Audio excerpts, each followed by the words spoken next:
Hello बच्चों, कैसे सब लोग आपके समझ में होंगे। आज मैं लेके आया हूं जेसीईआरटी क्लास 6 का साइंस का चैप्टर 9, जिसका नाम है हमारे चार वर्ग का परिवर्तन का सभी प्रश्न उत्तर। इससे पहले मैंने साइंस का 1 से लेकर के 8 चैप्टर तक ऑलरेडी डाल रखा है और साथ में अदर सब्जेक्ट का भी प्लेलिस्ट बना हुआ है। नहीं देखें तो एक बार जाकर उसे जरूर चेकआउट करें। मैं लिंक आई बटन डिस्क्रिप्शन दोनों में दे दूंगा। और अगर चैनल में पहली बार आए हैं तो लाइक से सब्सक्राइब करके बेल आइकन को जरूर प्रेस कर दें, ताकि आने वाले हर नई वीडियो का नोटिफिकेशन आपको टाइम टू टाइम मिलता रहे। तो चलिए शुरू करते हैं। सबसे पहला जो आपका दिया हुआ है यहाँ पर में ये एमसीक्यू से शुरू किया गया है, जहाँ पूछा जा रहा है निम्नलिखित में से कौन उत्क्रमणीय परिवर्तन है। तो सबसे पहले आपको उत्क्रमणीय परिवर्तन का मतलब समझना पड़ेगा, जिसको हम लोग रिवर्स कर सकते हैं। यानी एक चीज़ अगर ख़राब हो गया तो उसको ठीक किया जा सकता है। जैसे पानी का बर्फ़ में बदलना, अगर पानी बर्फ़ में बदल रहा है तो बर्फ़ से हम बर्फ़ को फ्रिज से बाहर निकाल देंगे तो वो फिर से पानी में बदल जाएगा। ठीक है, तो इसको बोलेंगे उत्क्रमणीय परिवर्तन। अगला है निम्नलिखित में से कौन अनुत्क्रमणीय परिवर्तन है। यानी एक बार जो हो गया उसको वापस नहीं लाया जा सकता है, जैसे कील में जंग लगना। ठीक, इसके बाद हम लोग आते हैं तीसरा नंबर में, जहाँ पूछा जा रहा है निम्नलिखित में से कौन सा लाभदायक है। देखिए, भोजन का सड़ना, दूध का खट्टा होना, कागज़ का हवाई जहाज बनाना, ये सब लाभदायक नहीं है, लेकिन फल का पकना जो है ये हमारे लिए लाभदायक परिवर्तन है। चौथा नंबर में पूछा जा रहा है जब बर्फ पिघलकर पानी में बदलता है तो इसमें क्या परिवर्तित नहीं होता है। यहाँ लिखा है नहीं होता है, तो स्थिति, आकार, माप, ये आकार या ताप, ये तीनों तो परिवर्तन होता है। क्या परिवर्तन नहीं होता है? तो अवस्था में कोई परिवर्तन देखने को नहीं मिलता है। इसके बाद हम लोग इसको थोड़ा सा जूम कर लेते हैं।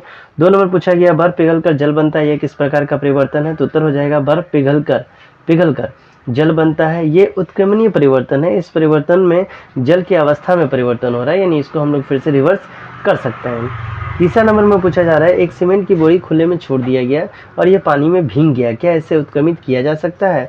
उत्तर होगा नहीं, क्योंकि सीमेंट की बोरी पानी के संपर्क में आने पर ठोस में परिवर्तित हो जाता है, जिसे पुनः सीमेंट में परिवर्तित नहीं किया जा सकता है। इसे उत्क्रमित हम लोग नहीं कर सकते, यानी एक बार ये खराब हो गया तो फिर से वापस ठीक नहीं किया जा सकता है। चौथा नंबर में पूछा जा रहा है चित्रकारी करने पर ड्राइंग शीट पर परिवर्तन हो जाता है, क्या आप इस परिवर्तन को उत्क्रमित कर सकते हैं। तो उत्तर होगा यदि चित्र रंगों से बनाया जाता है तो परिवर्तन उत्क्रमित नहीं किया जा सकता है। यानी आप ब्लैंक पेपर में किसी तरह का ड्राइंग बना दी जिसमें आपने कलर का इस्तेमाल किया तो उसको फिर से व्हाइट हम लोग नहीं कर सकते। लेकिन अगर यदि पेंसिल से बनाया गया है तो हम इसे रबर से मिटाकर इस परिवर्तन को क्या कर सकते हैं, तो उत्क्रमित कर सकते हैं। इसके बाद 5 नंबर में उत्क्रमणीय और अनुत्क्रमणीय परिवर्तन का उदाहरण देना है। तो पहले डेफिनेशन देख लेते हैं। जिस परिवर्तन में पदार्थ की मूल अवस्था को पुनः प्राप्त किया जा सकता है उसको हम लोग उत्क्रमणीय परिवर्तन कहेंगे, जिसे बर्फ का जल में परिवर्तित होना। दूसरा हो जाएगा जिस परिवर्तन में पदार्थ की मूल अवस्था में पुनः प्राप्त नहीं किया जा सकता उसको हम लोग अनुत्क्रमणीय परिवर्तन कहते हैं, जैसे कागज का जलना। एक बार अगर जल गया तो फिर से हम लोग को कागज वापस नहीं मिल सकता है। 6 नंबर पूछा जा रहा है कागज का जलना एक अनुत्क्रमणीय परिवर्तन है, परंतु पानी का उबलना एक उत्क्रमणीय परिवर्तन है। समझाइए कैसे। तो उत्तर हो जाएगा कागज का जलना एक अनुत्क्रमणीय परिवर्तन है, क्योंकि कागज एक बार जलने के बाद पुनः अपनी मूल अवस्था में नहीं लाया जा सकता है। यानी आप अगर कागज को जला देते हैं तो फिर से कागज आपको नहीं मिलेगा। परंतु पानी का उबलना एक उत्क्रमणीय परिवर्तन है, क्योंकि जब पानी उबलता है तो वाष्प बनता है और फिर उसे संघनन विधि द्वारा उस वाष्प से जल की अवस्था में लाया जा सकता है। इसलिए इसको हम लोग क्या बोलेंगे, उत्क्रमणीय परिवर्तन का कैटेगरी में हम लोग इसको डालेंगे।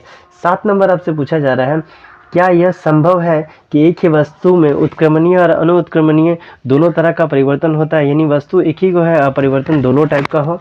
तो उत्तर हो जाएगा हाँ, यह संभव है कि एक वस्तु में उत्क्रमणीय और अनुत्क्रमणीय दोनों परिवर्तन हो सकता है, दोनों टाइप का परिवर्तन आपको दिख सकता है, ये संभव है।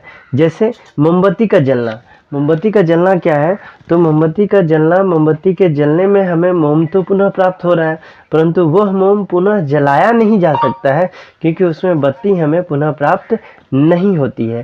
तो एक तरह से ये उत्क्रमणीय है और दूसरे तरीके से अनुत्क्रमणीय के कैटेगरी में आता है। 8वां नंबर पूछा जा रहा है क्या पदार्थों में परिवर्तन स्वयं हो सकते हैं। अपने उत्तर का कारण दीजिए। तो उत्तर हो जाएगा हाँ, पदार्थों में परिवर्तन स्वयं हो सकता है। जैसे बर्फ का जल में परिवर्तन होना, बर्फ को रेफ्रिजरेटर से बाहर रखने पर वो स्वयं ही जल में परिवर्तित हो जाता है, हम लोग को उसको परिवर्तन नहीं करना पड़ता है। ठीक। इसके बाद हम लोग आते हैं 9वां नंबर में, जहां आपसे पूछा जा रहा है बैलगाड़ी के चक्के के ऊपर लोहे के रिम किस प्रकार चढ़ाया जाता है। तो उत्तर हो जाएगा बैलगाड़ी के लकड़ी के पहिए पर लोहे के रिम को इस तरह से चढ़ाया जाता है। सबसे पहला, लोहे के रिम को लकड़ी के पहिए के घेरे से थोड़ा छोटा बनाया जाता है, पहला पॉइंट। दूसरा है, रिम को गर्म किया जाता है जिससे उसका आकार जो है वो बढ़ जाए। इसके बाद तीसरा में क्या किया जाता है, गर्म रिम को पहिए के ऊपर चढ़ाया जाता है। चौथा नंबर, पहिए के किनारे पर ठंडा पानी डाला जाता है जिससे रिम ठंडा होकर के छोटा हो जाता है और पहिए पर कस जाता है। तो इस तरह लकड़ी के पहिए पर लोहे का रिम जो है वो चढ़ाया जाता है। इसके बाद हम लोग आते हैं 10 नंबर क्वेश्चन में, जहां आपसे पूछा जा रहा है आप जलमग्न क्षेत्रों में घूमते हैं, अपनी फुल पैंट के निचले भाग को मोड़कर उसकी लंबाई कम कर लेते हैं, क्या इस परिवर्तन को उत्क्रमित किया जा सकता है। यानी आप फुल पैंट जो मोड़े हैं उसको फिर से ठीक कर सकते हैं। तो उत्तर है हाँ, इस परिवर्तन को उत्क्रमित किया जा सकता है। 11 नंबर में आपसे पूछा जा रहा है कागज का फाड़ना एक अनुत्क्रमणीय परिवर्तन है, कागज पुनः चक्रण को आप क्या कहेंगे। तो कागज को फाड़ रहे हैं ये अनुत्क्रमणीय है, ठीक, लेकिन कागज का पुनः चक्रण को क्या कहेंगे। तो कागज के पुनः चक्रण को हम लोग अनुक्रमणीय परिवर्तन कहेंगे, ठीक है।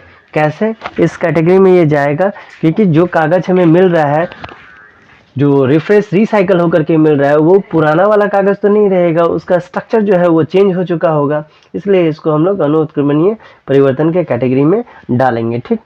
ये था आपका क्लास 6 का साइंस का चैप्टर 9। मिलते हैं अगले वीडियो में, तब तक के लिए bye bye and take care.